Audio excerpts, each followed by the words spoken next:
record it from here on. Isn't it right? I need to click this one. Yeah. So, Minjae Kim, or Min, has been a scientist for about 1.5 years here at the ÖAW in the planetary physics group. He made his PhD in natural sciences at the Christian Albrecht University in Kiel. And before you've done your master in Heidelberg. And yeah, you've worked on the topic you talk about today on cometary dust. And yeah, I think I can also say you will lead the ÖAW to University of Warwick in the UK in fall. And yeah, please just take the stage and go ahead to talk about your work on cometary dust. Okay, all right.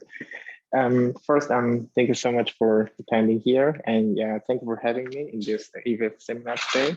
And yeah, I also thank you for the nice introduction. Yeah, so today what I'm going to talk about is, sorry, I can see my voice again, so maybe. Oh, okay, yeah. Yeah, now it's better. Yeah, thanks so much. Okay, today what I'm going to talk about is basically the primitiveness of cometary dust particle, basically very tiny cometary dust particle, which are collected by MIDAS on board Rosetta spacecraft. Yeah, I want to say we are interested in comets, and also we are particularly interested in cometary dust. That's basically because comets are orbiting the star such a long distance, and so thus they are almost unaffected by solar radiation, and also they can be almost unaffected, remain the pristine structure. So basically, pristine structure can have a pristine dust that we want to see. And today I'm going to talk about their shape descriptor of a tiny dust particle, and also in terms of dust alteration during the collection process. So I want to know that we assume that there might be no dust alteration from the dust ejection from the coma and traveling through the coma. So in our assumption, we only guess, so we only assume, so that, if there is an assumption during the collection process, then we want to understand collection alterations and also their pristine structure properties of a tiny dust particle. Then let's get started. Sorry.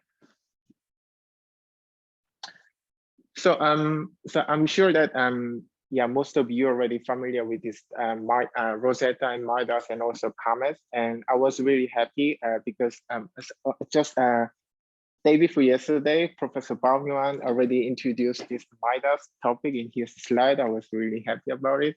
So I guess so some of you are already familiar with this topic, but I want to introduce really briefly for those who is not really familiar with this topic still.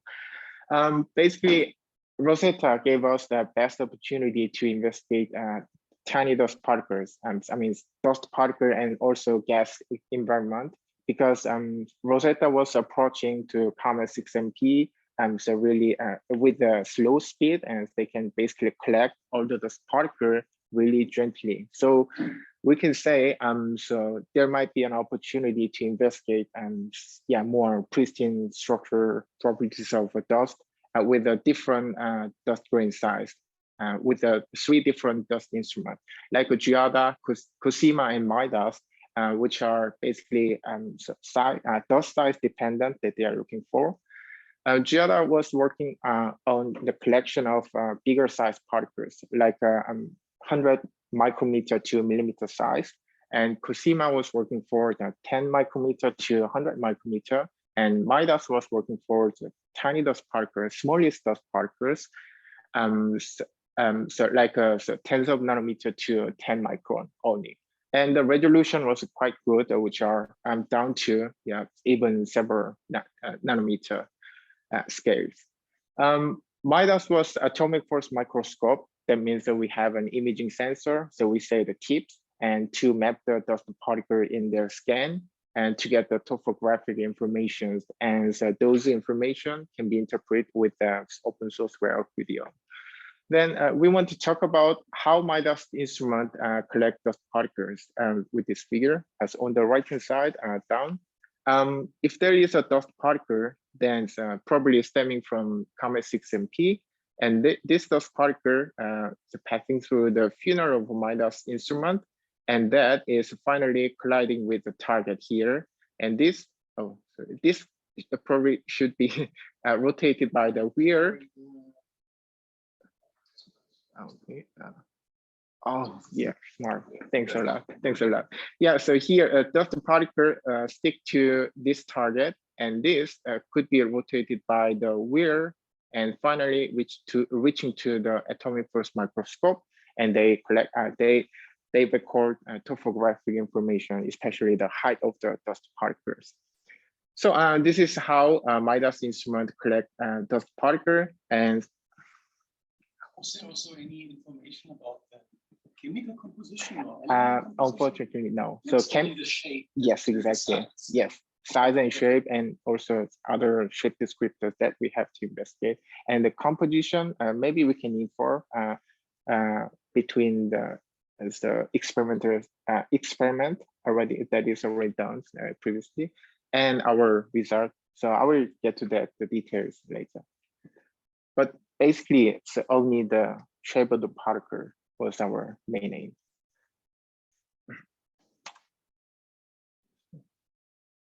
So the thing is that so as I said, dust particle when the dust particle approach to the target and they finally collided with target, and there are several outcomes are expected. Like so they can be stick to the target, or they can show the compaction shape like this, or there's they can leave the footprint morphology. So this is basically accompanied with the bouncing effect. So main body probably the bounced back, and so we lost this main body. Only debris around the main body we could see.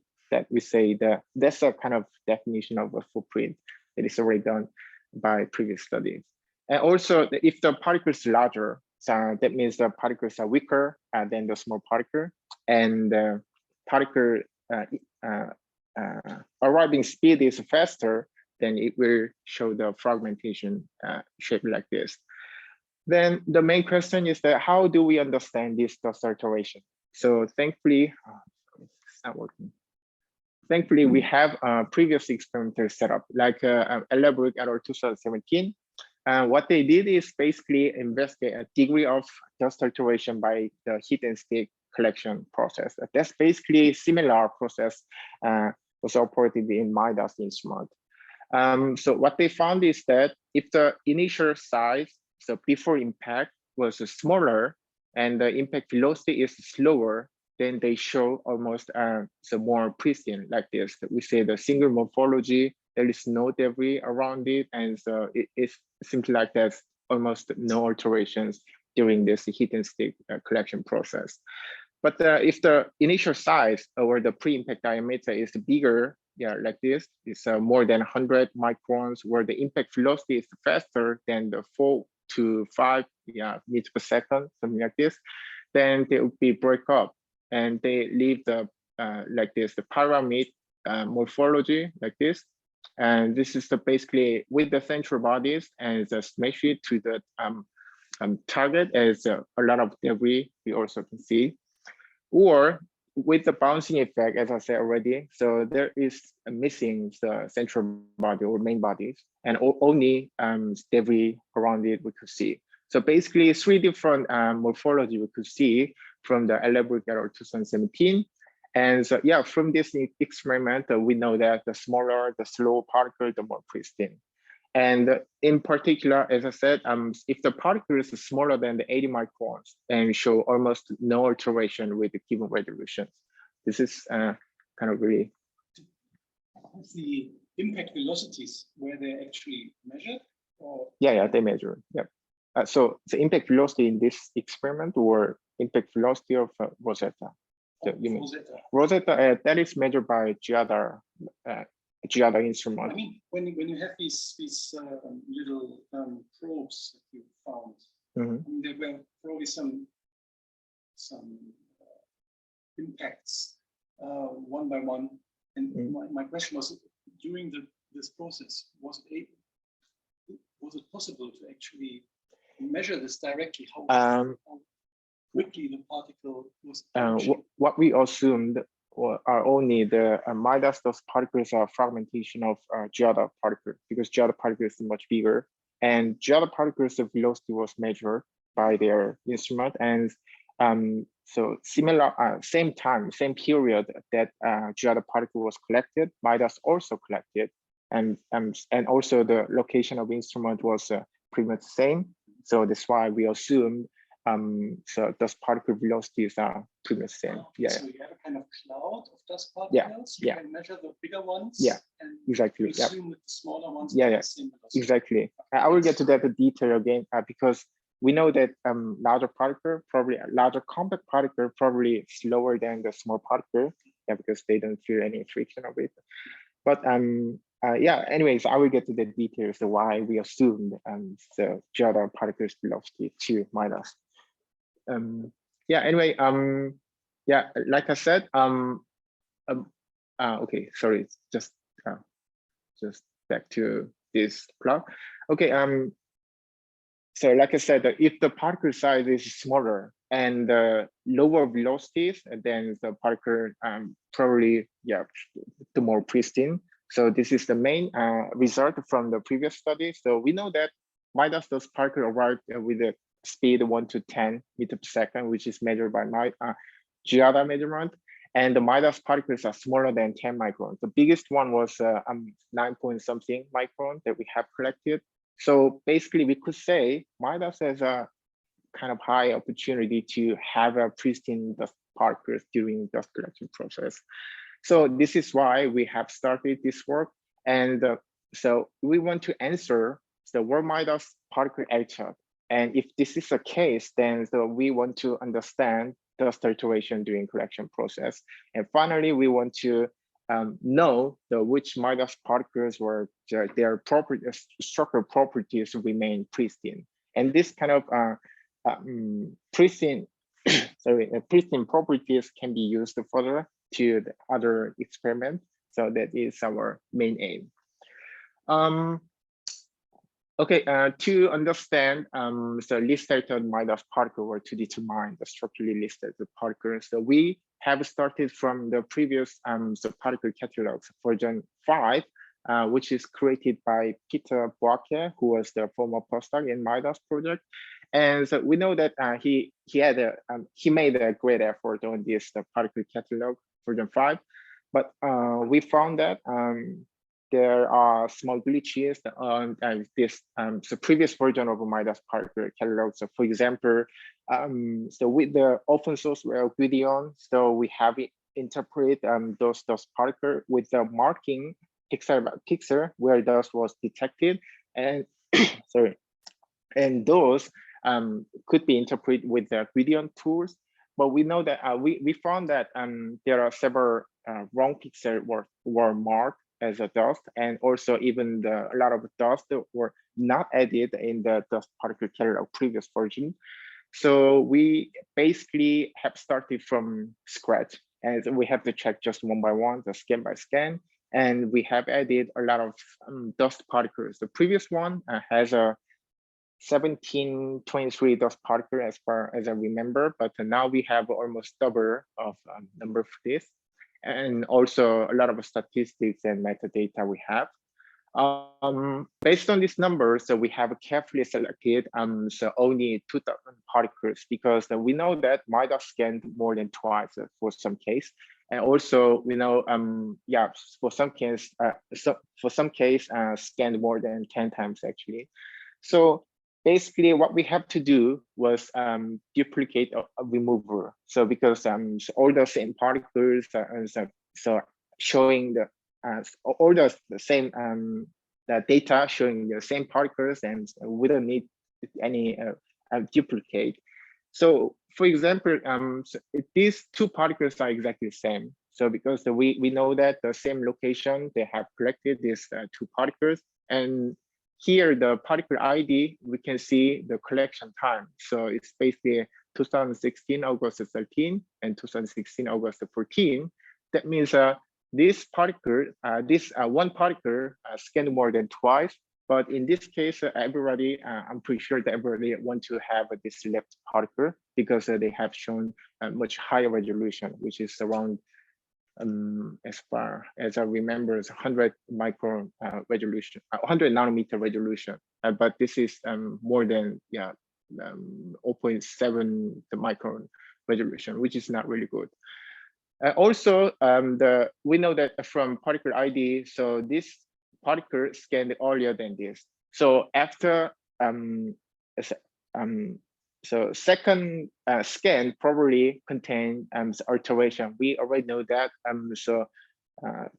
Scan twice more than shows finally the severe iteration, probably during the collection or during the scanning process. So we only choose either the high resolution images or just the earlier scans like this. So yeah, like these steps that we have carefully selected 2000 particles, and these numbers basically are used for the further analysis like shape descriptors. And based on these 2000 particles, we have created dust coverage map on the 4 different targets. So target 10, 12, and 13, and 14, where dust was detected in MIDAS instrument.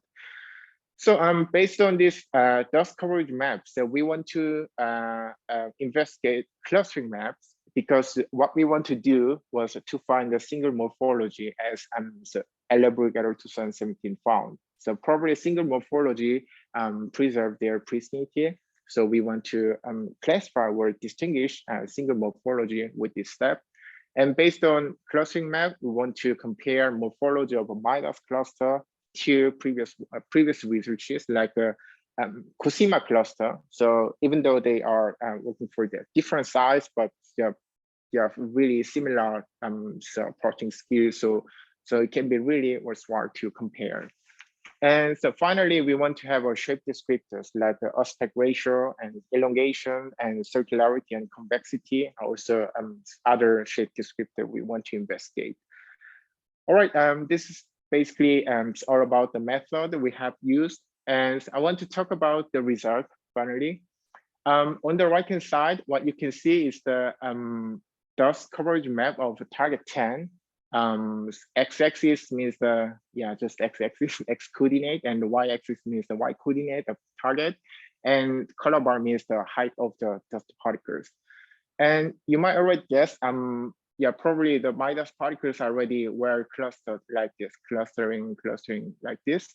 But unfortunately, which is not the case, because the large-scale clustering of particle coordinates strongly linked to the scanned area only, which means that MIDAS scanned not whole regions, only the specific regions. So MIDAS basically are responding to the particle flux, and if there is a particle, then this AFM record the scan only the limited regions, like just the 80 micron times 80 microns, which is the maximum scan regions. So within this scan region, sorry, I didn't mention this. Dark color means the scanned more than twice, of course.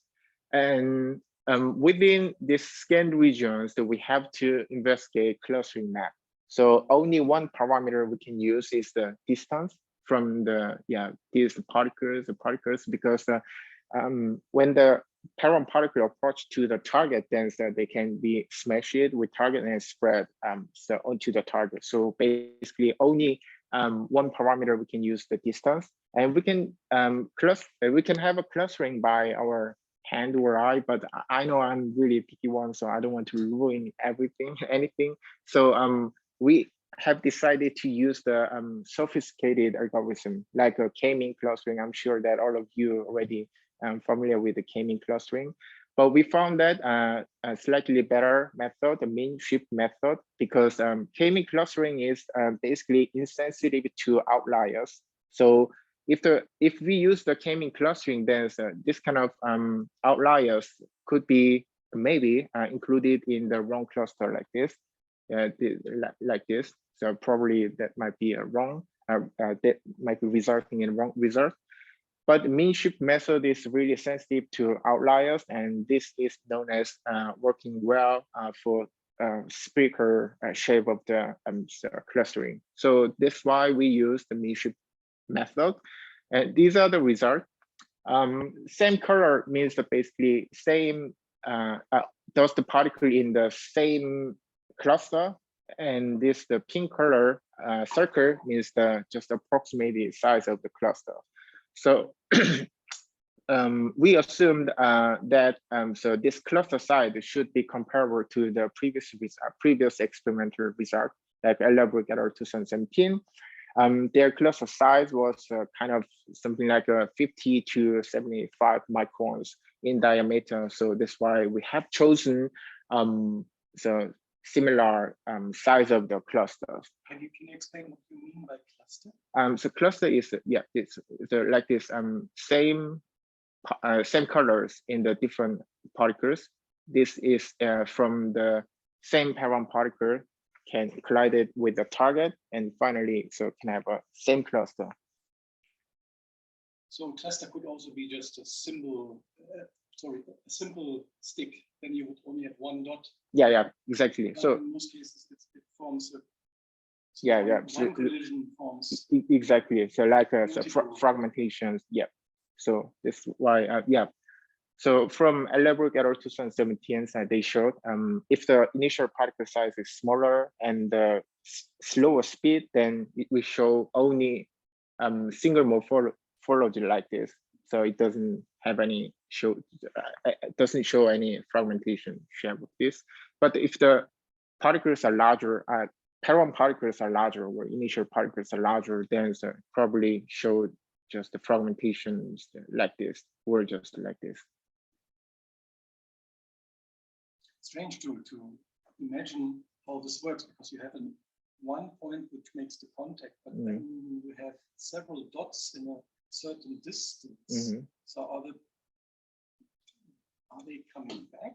How does it work? The fragments. So if you have lots of fragments created, maybe they bounce around and go back. Or why do you have different points when you have a fragmentation? So like I showed you already, so if the particle size is larger and the impact velocity is slower, then it will show the footprint shape with the bouncing effect. So if the parent particle like this then collided with target and the main body is missing with bouncing effect, only debris around it, we can see that probably we can see somewhere here. So why, when you create this debris, why doesn't it just leave? But it seems to settle back and make these additional footprints. So what happens? How are these fragments going to the detector? When they're just all leaving, then there should be only one print, even if they're fragments.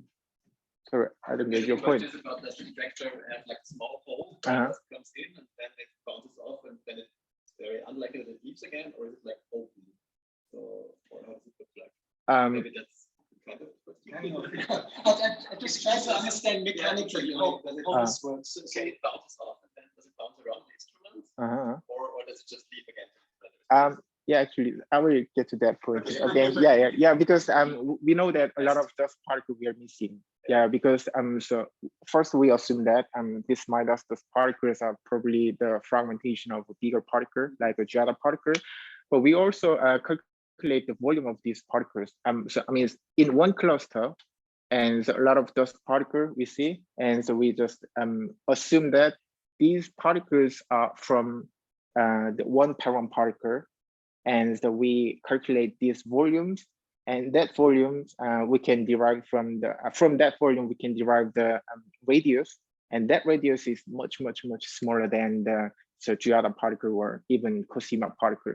So that means that we lose a lot of particle, and also like I showed you, showed you already. This is one of the main reasons that we lose the particle because here MIDAS funnel look like this. They're like a step. So we probably so expect that. So we don't know the approaching angle. So probably dust particle is from here and like this, and maybe they're stuck in here, and a lot of fragmentation, and so we don't see these particles. Also, again, so yeah, like this, and we don't see these particles. So we know that most of dust particle, more than 90% of MIDAS particle we are missing. So that's our assumption, and that's why we didn't scale the velocity, yeah, from Giada velocity. We have no option. I mean, so I know that we have a lot of limitation on our setup. This bundle, is it always fixed in direction? For so the is it always pointing forward into the direction? That, sorry, I'm not really sure about that. Just because I didn't do this. So about for the engineering stuff, I don't know. But yeah, yes, I guess that's the pictures of the comets and stuff like yeah. that. So it will point in different directions, but it's the aperture is fixed on one side of the spacecraft. Yeah, yeah, I guess that's right.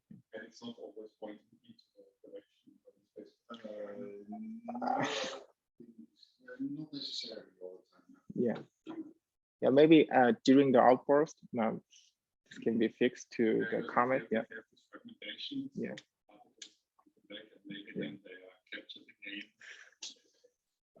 I mean, yeah, that is also one possibility, I guess. But we're not really sure about this detail. So I mean, also we know that this is the very first generation AFM, so we have a lot of limitations. And yes, I mean, if next generation AFM will be included in other missions, then should be really good, much better than this, I guess.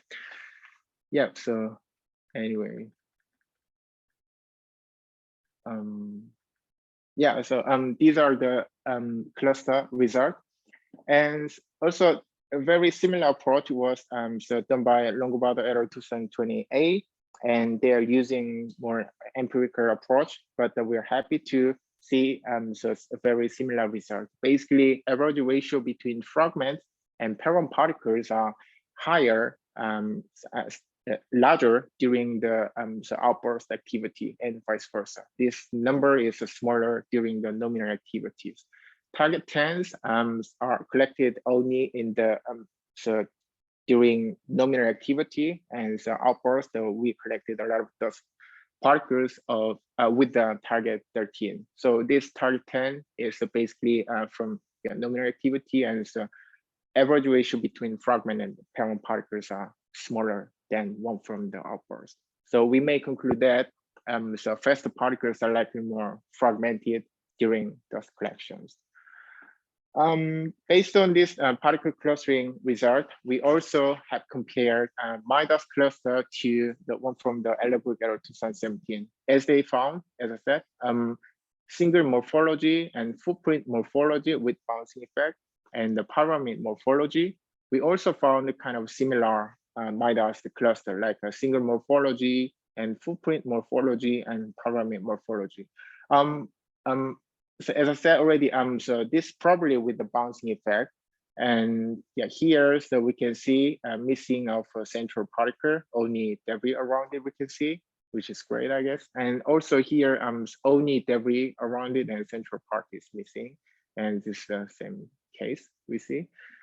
So also this pyramid always contain the main bodies like this, yeah, bigger ones. And this pyramid is resulting from if the larger initial size particle or faster velocities. So basically, the most violent situation is looking here. And what we found is that majority of MIDAS cluster is a single morphology, almost 30%, and a shallow footprint, almost more than half. So basically what we see is that the MIDAS particles arriving velocities are slower than we expected, because from the ÖAW et al. 2017, there's a single morphology and footprint morphology resulting from the slower speed. So we guessed, so our assumption was right. Yeah, because we guessed, so probably MIDAS dust particle arriving really slowly, and so this result can tell us the same things. We also compare the MIDAS cluster to COSIMA result. So because COSIMA already did classify the successfully, and so they also found different morphology like a compact and so shattered cluster, glue cluster, and large rubber piles.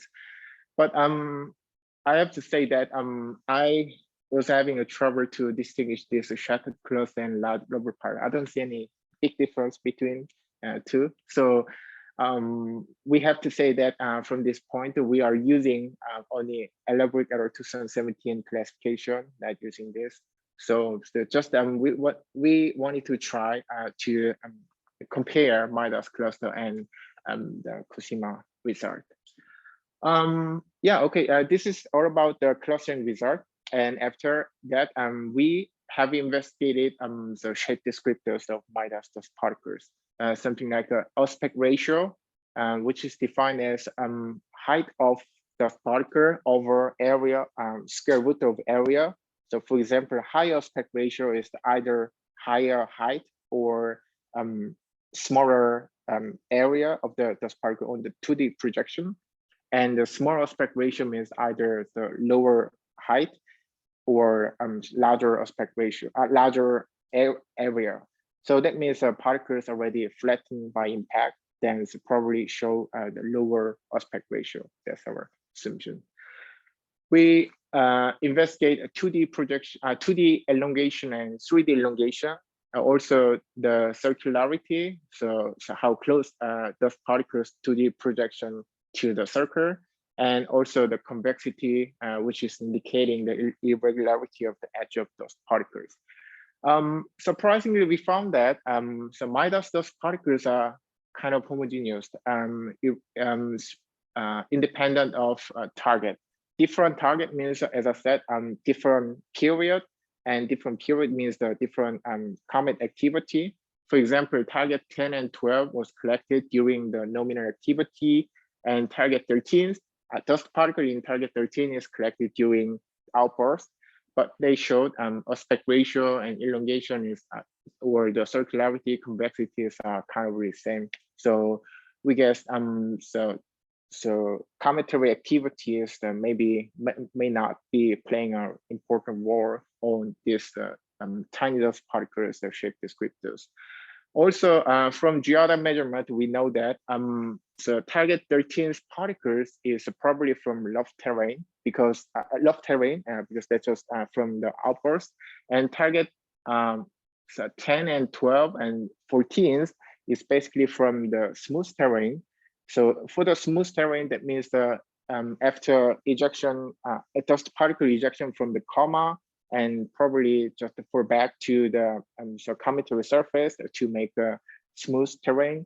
But yeah, so these are basically similar and so homogeneous so results. So we can say this cometary activity doesn't play an important role on this shape descriptor. So then what can we learn from this? As I said, there's no absolute clear trend with target and morphology and shape descriptors. We also did the same work for unflattened particles. That means the high aspect ratio particles, but this trend never changed at all. So what we found is only small particles show high aspect ratio like this, and large particles only show small aspect ratio like this. Yeah, that makes sense because the small particles are basically stronger than the large particle, and large particles are weaker, so they may be flattened by the impact a lot. But we also found here small particle but small aspect ratio. So maybe they can be explained by the porous MIDAS dust particle.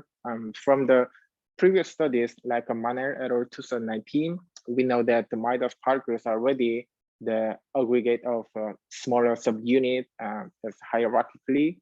So maybe, yeah, those are the reason for this small aspect ratio for small particles.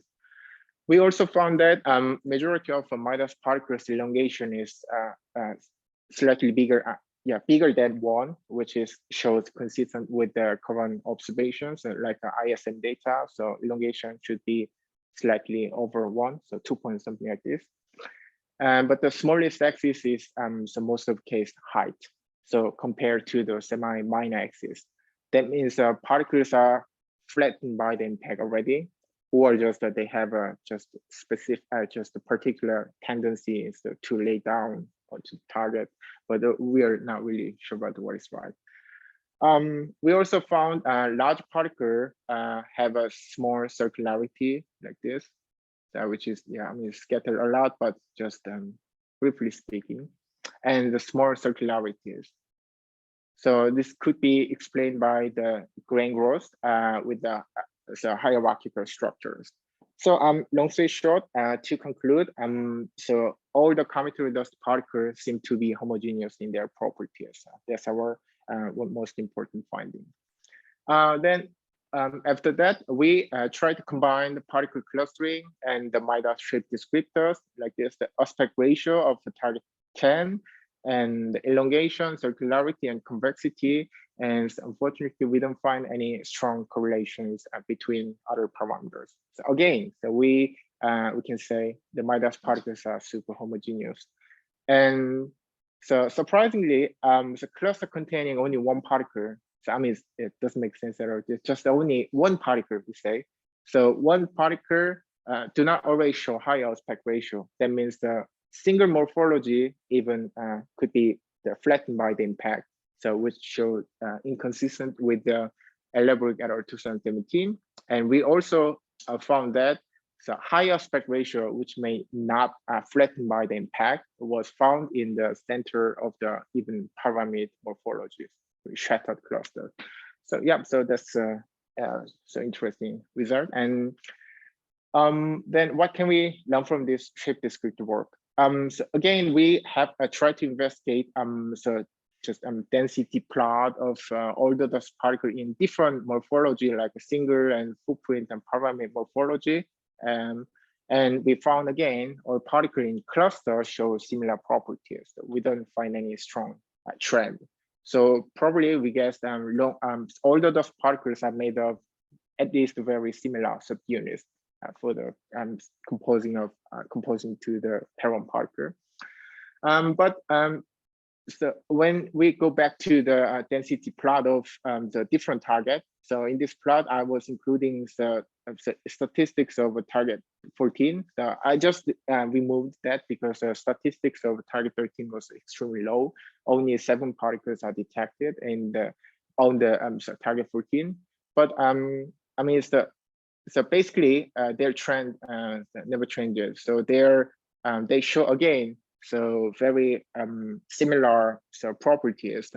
And so we can also say again, so MIDAS dust particles are super homogeneous.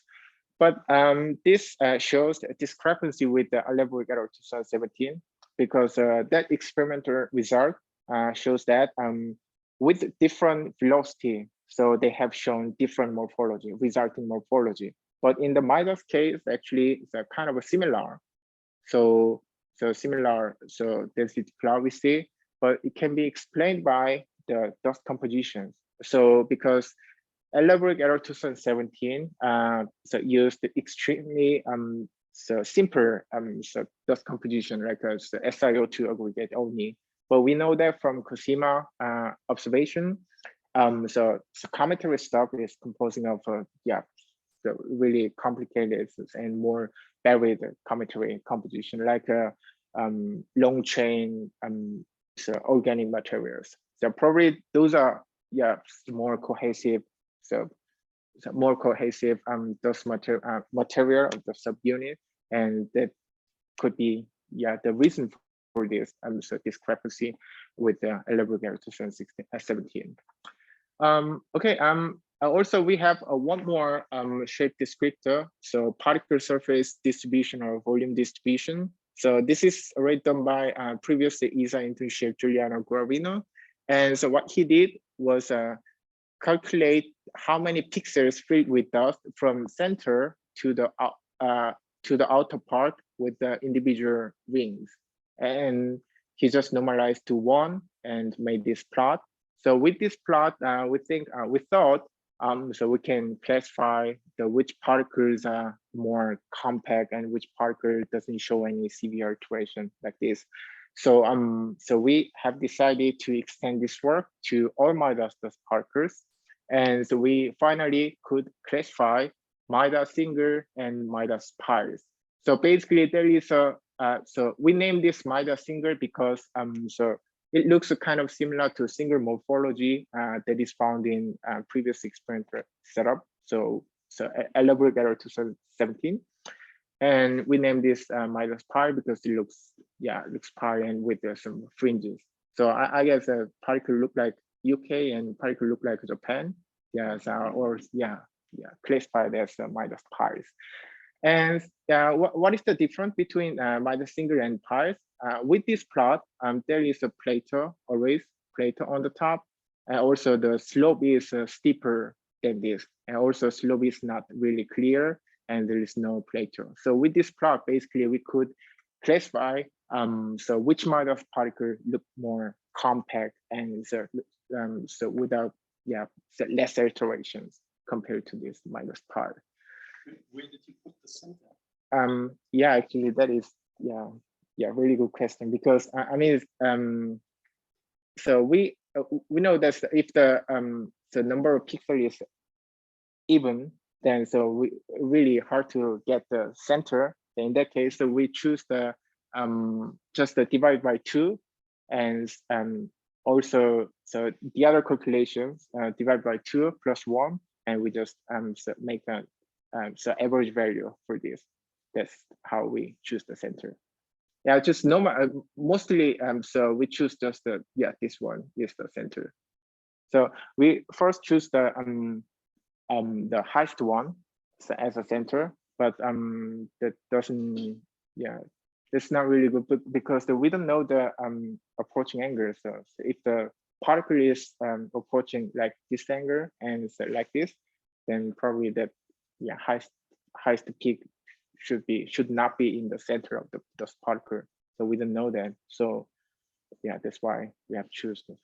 There could also be some kind of rolling involved. So you have a particle and collides a relatively soft collision, and then it makes contact, but then it kind of rolls along. So you have this elongation, but it doesn't mean that the particle was elongated in the first place. It just means that your footprint is exactly. So that's what I was writing down in my paper. That's also kind of a limitation because we don't know tendency of the dust particle. We don't know actually. So particles are likely to laying down to target, but we don't know actually. So seems to me that there's kind of soft stuff, right? So it's not it's not a rigid body, but it's kind of soft, but kind of rigid, because we'll go to that point just 2 slides later. I will tell you why. Anyway, with this step, we could classify 2 different MIDAS families, the MIDAS singles and MIDAS pairs. And for the pristine dust particle, this MIDAS pairs should be removed, and only MIDAS singles are a strong candidate for this. Based on this result, so we have created pristinity descriptors. So basically that is starting from 1, and we have added so 1 if the given parameter is good. So something like this: if the particle show moderately high aspect ratio 0.5, so that is taken from previous result, and then we add 1. And if the particle show high aspect ratio like 0.8, then we also add 1. And if the particle classified as a MIDAS single, then we add 1. And if the particle found in single morphology like ÖAW-Institut 2017, then we also add 1. Surprisingly, we found that most of MIDAS dust particles are severely altered by the impact. So those are either flattened by the impact, or those are either just found in different morphology, not in the single morphology. And only a really small numbers that we found pristinity 4 or 5. So this could be a candidate for the pristine dust particle.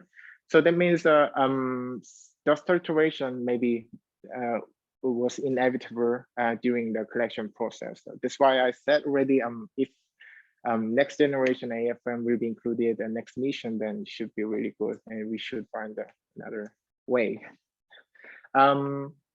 So, and this is the winner of pristinity rate. So score 5.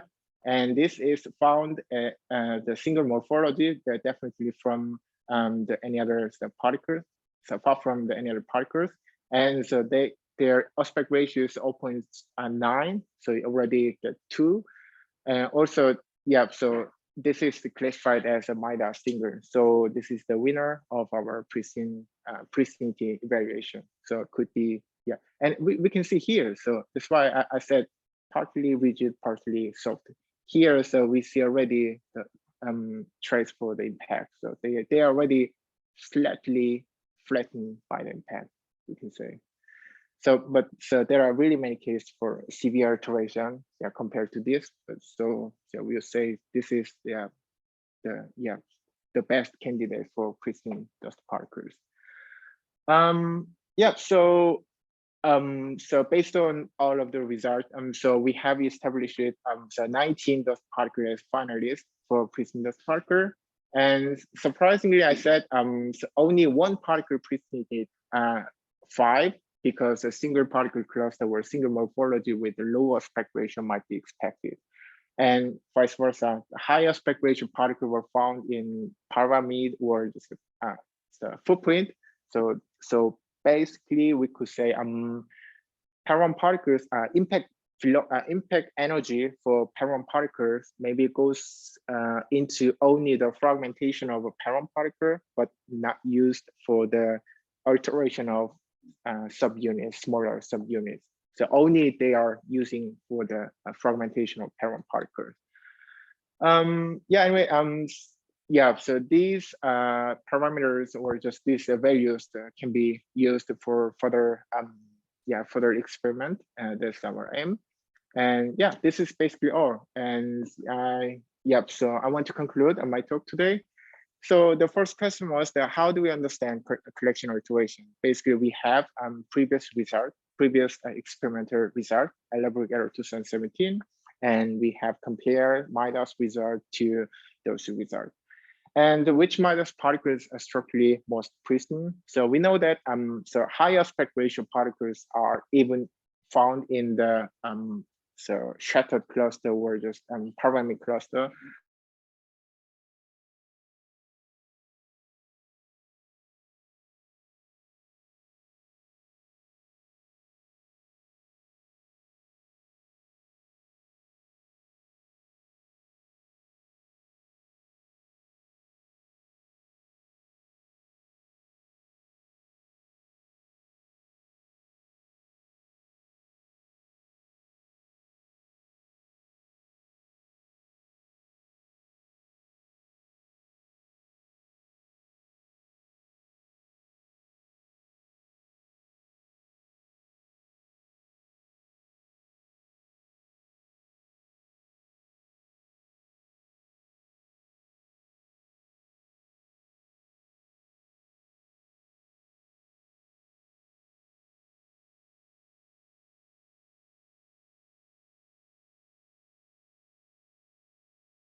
Yeah, thank you so much for your attention.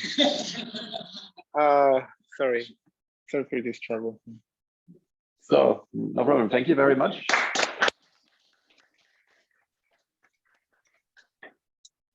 And yeah, this is open for discussion. I will look online. If you have comments, you can also just post them or ask them directly. The audience here have any more questions?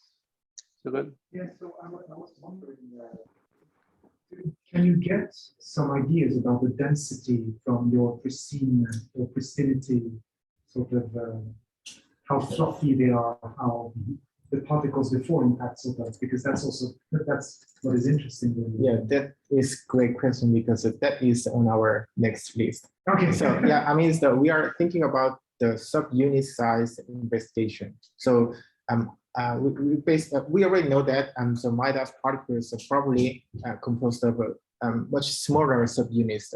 So aggregate of a smaller subunit. So in this case, we can basically ratio between subunit size and just one average or subunit size between the main parent particle size. And with that, so probably we could have any information about density of dust grain. And so we did already 10 more dust particles, and but some, as I said already, so MIDAS is more than 2,000 particles. So we are still far from that, but so 10 more dust particles.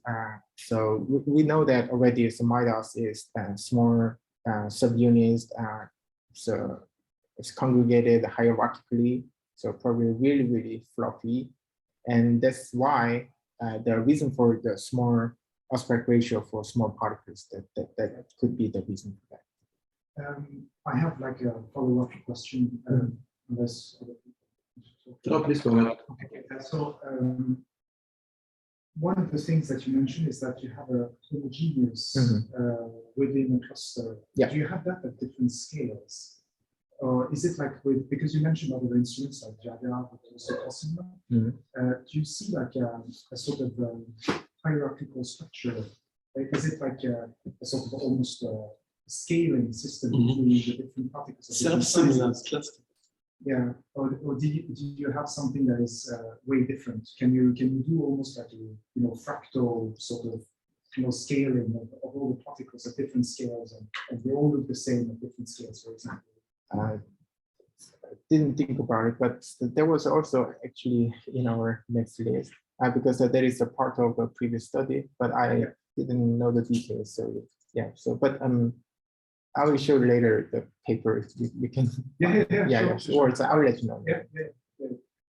And then I have a question that is a follow-up of Peter's question that is on the velocity, because you say that you can define the velocity or estimate the velocity from Jada measurements, and then you decide that it's like mostly the particle have this, that should give you an uncertainty of this velocity, right? Yeah, exactly. So do you have any of your plots? I haven't seen any uncertainties on those aspects. Can you actually calculate them or estimate them properly for each particle separately? No, just what we have done is just only getting a parent particle size. Right. So like I said, just combination of all the MIDAS particles volume in one cluster, and so we can, from that we can derive the parent particle radius, and that is way too smaller than the Giada particle, even way too smaller than the COSIMA particles. It's just only 2 microns, something like this. So it's quite small. So yeah, didn't have that. So, okay, thanks. Good, good. So thank you. Yeah, please go ahead. You had a very interesting slide pretty early in the where you had velocity and size and the different naming of the processes. Okay. Yeah. Sticking and very first slide, right? So this one. yes. So I wonder whether you have tried actually to verify this. I mean, is this only a kind of expectation, or can you actually measure this? So can you make statistics in this diagram? This is one of the most important results from ÖAW 2017. So they have assumed so cometary material is composed of SiO2, which doesn't make sense at all because we already know that from COSIMA, so material should be different. But they assume cometary material is composed of SiO2, and they have so very similar experiment like a hidden state to the target, and after that they so took a picture of it, just individual clusters or just single morphology. So this was pre-flight. This was experimental results. Yeah, exactly. Yeah. From not from MIDAS, but from not from MIDAS. Some kind of experiment on Earth. Yeah, exactly. Yeah. Okay. So then again, my question: from the MIDAS results, could you make a similar result? I mean, can you make statistics as function of size and as function of velocity? What do you mean by the function of velocity? Function. Well, okay. If you have the velocity, at least an estimate thereof, and now you say, okay, how many say sticking so you mean did I have? So then you should see the highest probability for sticking is at small sizes and small velocities. But you didn't try that in your analysis. No. So we have tried it as well. So because so different target means a different velocity. So that's taken from the geoda measurement. So like target 10 particles is from 2 meters per second plus minus 1. So which is really slower. And target 13 and little more faster, 7 meters per second plus minus 1, something like this. But they didn't show any big difference. They still show the pretty much a similar trend. Also, what this is a total ratio, but the most of MIDAS cluster is a single or shallow footprint. So we know that so particle velocity should be different, so between target 10 and 13, but their result doesn't show any big difference. That's why I say MIDAS particles may be really super homogeneous. And also the MIDAS so cometary material should be more cohesive. So that's why it's even 2 meters per second, 7 meters per second velocity difference doesn't make any difference, I guess. Still, they are really cohesive. Yeah, we have a follow-up question, which is more about the evolution throughout the mission.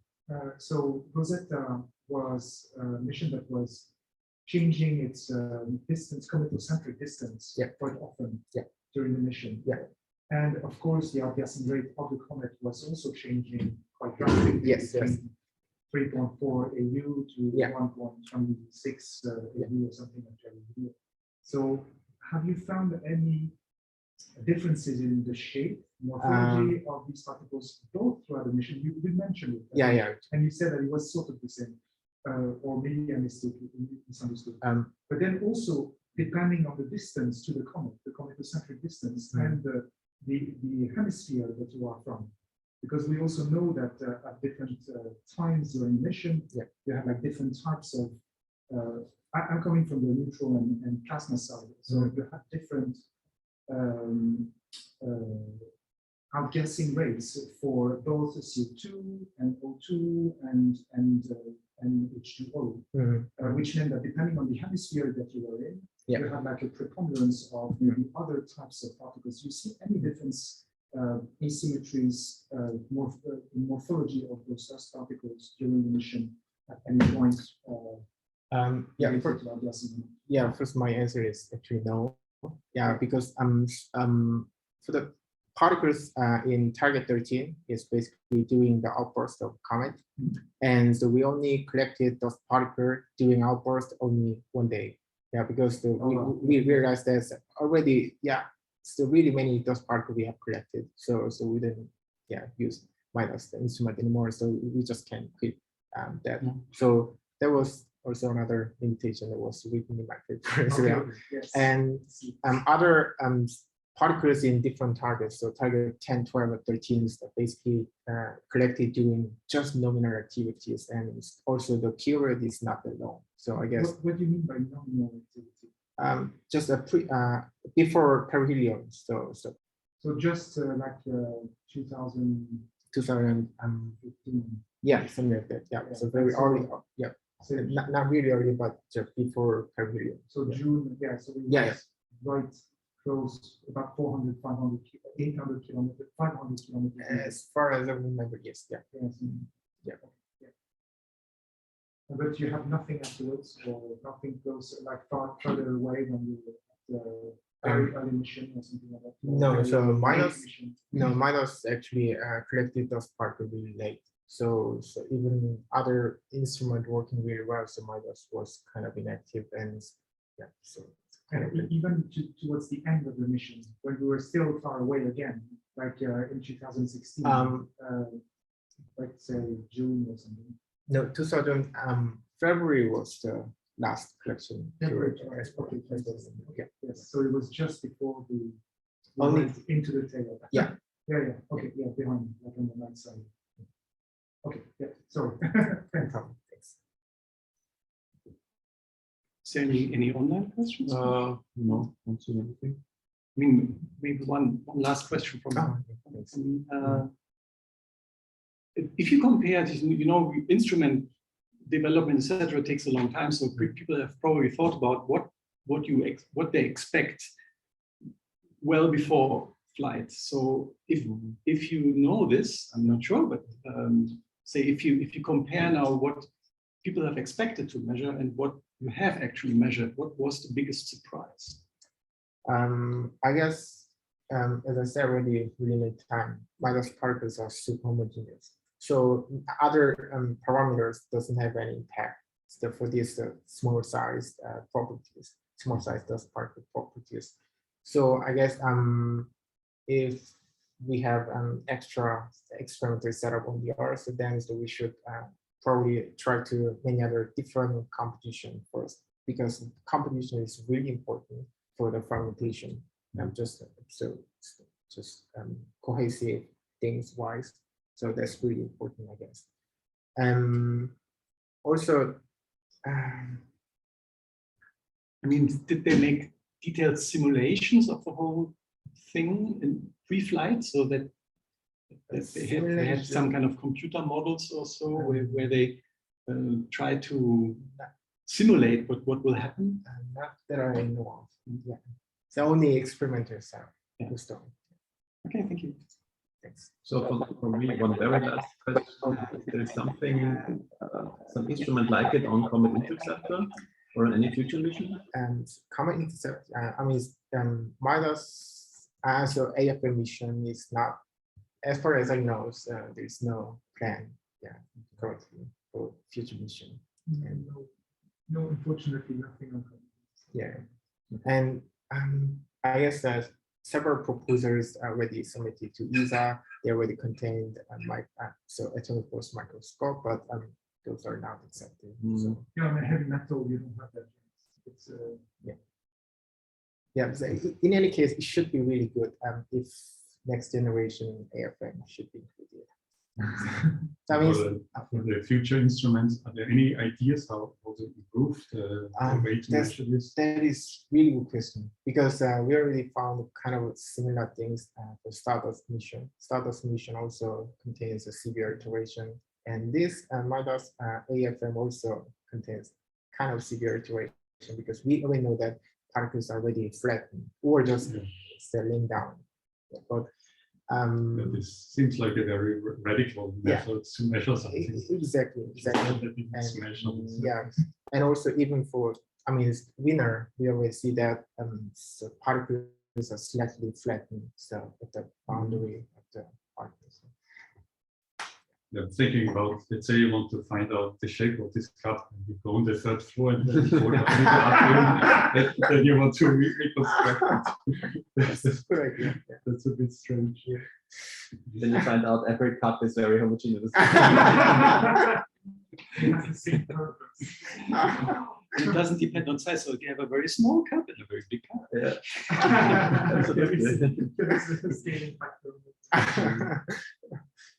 But but it should still depend on velocity. This is what I'm really surprised. Yeah, I was expecting. We were expecting. I mean, very soft collisions.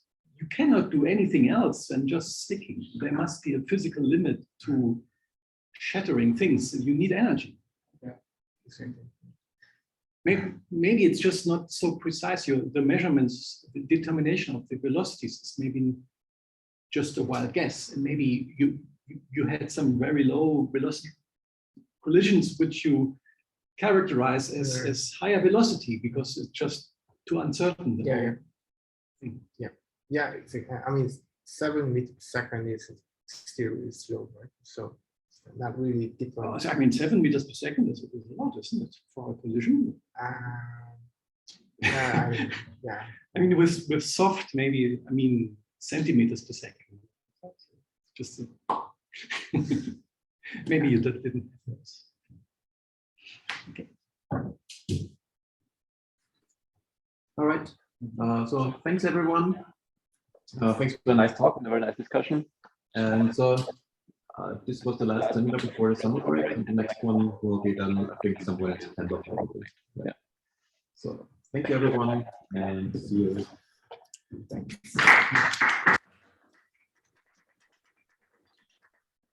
You also got it done.